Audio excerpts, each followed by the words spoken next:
Hi my beloved, welcome to my channel. This is your girl Phoebe, and I love you so much.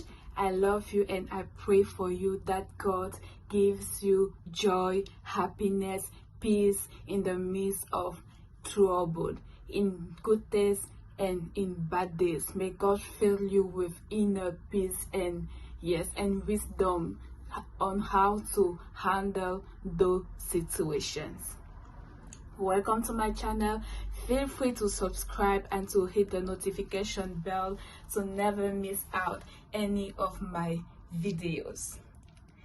In today's video, we're gonna speak and we're gonna talk about one topic that is essential in our lives. Yes, I call it useless fight. Useless fight. You know, in life there are some situations that you know that are out of your control. You cannot do anything. Then pray God and ask him for his guidance. Yes, at first sight, it's not something that depends on you. Whether you act on it or not, you know that it's God that can do something about it. Yes, and you ask him to lead you, to direct your path so that you can make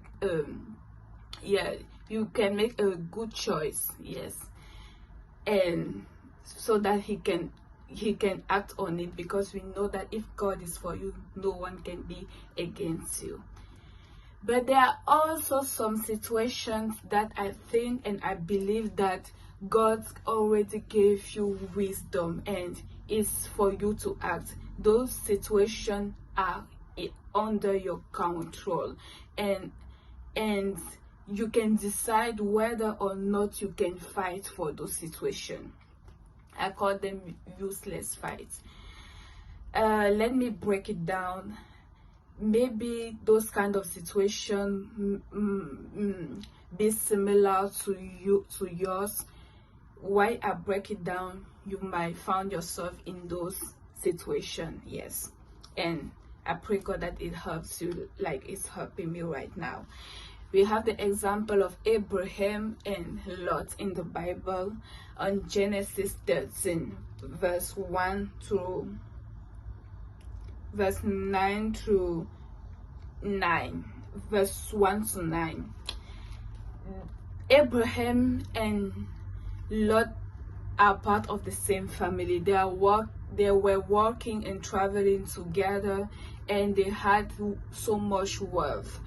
And then it appears that the people of Lot, they were always quarrel with the people of Abraham. And Abraham, that was an agent of peace, so that no, this time it's good that we like to be with each other, but it's good that it's true that we are brothers, but here we need to go apart. Yes, because once we are together, there's no peace. I will read it for you. Genesis 13, verse 7. Let's read it. And there was a strife between the herdsmen of Abraham cattle and the herdsmen of Lot's cattle. And the Canaanites and the Perizzites dwelt then in the land. Verse 8.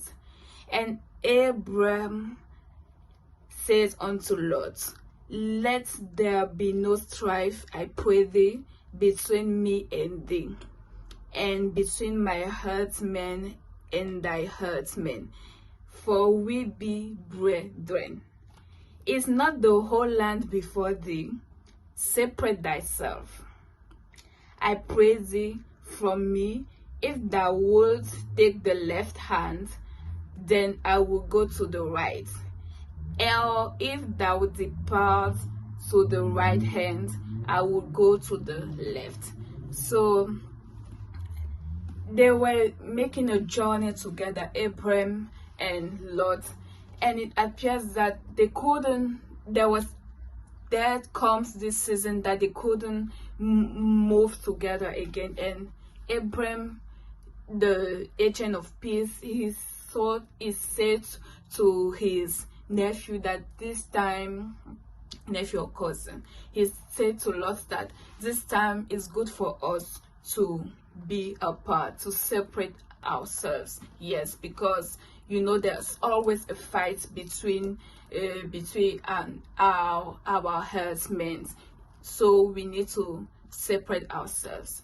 Yeah, there are some times like that. There are some people that maybe you had a good time with them in a season in our lives. They were even a blessing to you. They helped you. Yeah, I don't mean by that you have to use pride and you disrespect them and just fight with them and go with anger, say that okay, today you are doing this to me, doing this to that. No, you have to go in peace, because what God wants from us is to be happy, is to be at peace. You will see that there were in period in life you were in good mood with those people, but it happens that you will notify it. There are some indicator. Once you receive their phone calls or once they call you, it's like bitterness inside you. You start to be so sad. You don't understand why. If you were happy, it's like a burden. It's like a yoke. You start feeling so weird. You are not happy anymore. You start thinking a lot. Why are they calling me this time? Maybe to give me intrigue, to mock at me, to making fun of me. Yes, sometimes they don't see that they are doing bad to you, but that's the effect. That's how you see it. They are making fun of you. Yes, and you are not happy, and it decreases your self-esteem, it decreases your confidence in you. You notice that there are some kind of people, you love them, you like them, but once you finish a conversation with them, when the conversation is over, you are like empty. You feel empty. You feel decreased. You feel like something has come out of you, and you have to work hard again in prayer, so that God can refresh you, so that God can fill you again, so that you will be energetic.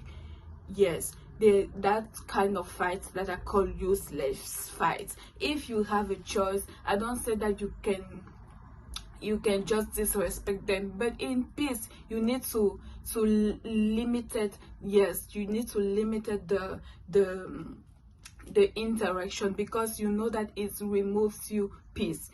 Like Abraham, he got separated with his Lot. They were even part of the same family, but they saw that they were not, in that period they were not meant to be together. Maybe after they came together again, but that right period, there was a time that no, they were not meant to be together. So today I will ask you to pray to God to give you guidance, to give you wisdom to do the right thing, take the right decision. Yes, to be wise enough to know that there are people that meant to be into your entire life, and there are others that are meant to be only for a defined or for a certain period, and you don't want to force it, because you will be hurt at the end. Yes. And maybe you will tell me that there are kind of people that maybe you live in the same house, or maybe you don't have a choice than to be with them, because if you leave them, where would you go? Yes, I will tell to you the case of Anna in the Bible. In 1 Samuel, is in the book of 1 Samuel verse 1. Yes, that's the case of Anna in the Bible. She was mocked by her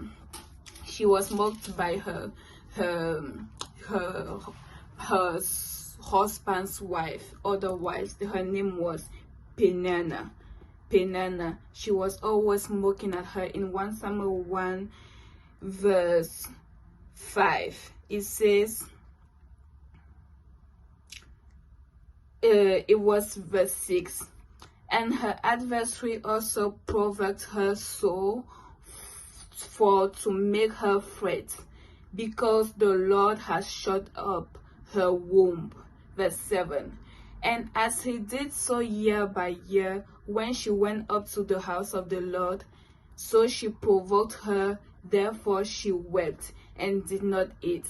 Yeah, so she has her Anna in the Bible. She had her husband wife Peninnah, the other wife. She was always mocking at her because she was like womb. She couldn't have children, so she was always mocking at her. And Anna, she had a good reaction. She was always going to cry before the Lord. Yes, there are some cases you cannot separate from them, but instead of fighting back those people that are called useless fights, you don't need to fight with them. You don't need to talk about it. There are some people, if someone starts to making fun of you, to talk to you, you will try to talk back. You will try to get angry and fight back. No, Anna, she has a good reaction, so she went all time crying before the Lord. She went to pray to God because she knew that only God had a real solution to her. Yeah, I don't know what you are facing, but go to God. God got you. When you go to God, he knows that, yes, she knows that, or he knows that I'm capable. She trusts me. And if God says that you trust him, you never doubt him. You never doubt that he wants you to be happy. He will give you whatever your heart desire. And those people will be in confusion. Yes. And even Eli the prophet came to her and told that she was with alcohol. She was not right, but she didn't fight back. But she told her real issue. She said that your servant that you see here, she is in sorrow because she is crying to the Lord for her problem. And guess what? God answered her prayer, and the next year at the same period, she gave birth to Samuel. Yes. So whatever situation you are in, you have to spare some useless fight. Don't fight back. It's a waste of energy. Concentrate your energy for what is essential for you. Sometimes you need to separate from people, from toxic people. Some relationship can be good at the beginning, but at sometimes they become toxic, and when you stay in those relationships, you start feeling empty. You start feeling, yes, depressed. You start feeling empty, and you are not close to God anymore. Yes, whatever relationship that draw you out from God, that draw you apart from God, leave those relationships. And if you cannot, if you don't have a choice, pray to God and ask him how to behave, and don't try to fight back. Don't try to make them understand that you are the one who is right, because there are some people that even if you tell them, you make them remarks, it's a waste, because they might never even recognize their faults. They might never ask for forgiveness because they are ego. They might never accept that they can do wrong. It's only you that can go wrong. But even if it happens, that's none of your business. Do whatever you have to do, and the greatest things that you can do is to surrender yourself to God. If you can cry to God and pray to him, one day he will change your situation. You will be a testimony. The same way that the brethren of Joseph sold him in Egypt. You see, when they saw him, they thought that they were doing him bad, but guess what? When you walk with God, when we walk in according to the Bible, according to the prescription of God, God changed all the bad things that was meant to you. He changed those into good.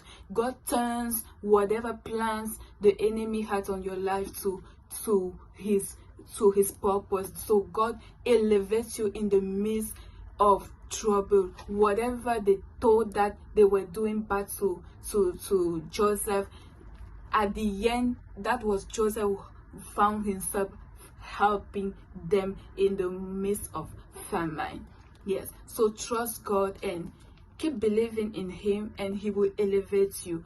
Your life will change for good, because if God is for you, nothing can be against you. God be for you is more than the world against you. I love you all. Stay blessed and have a nice week.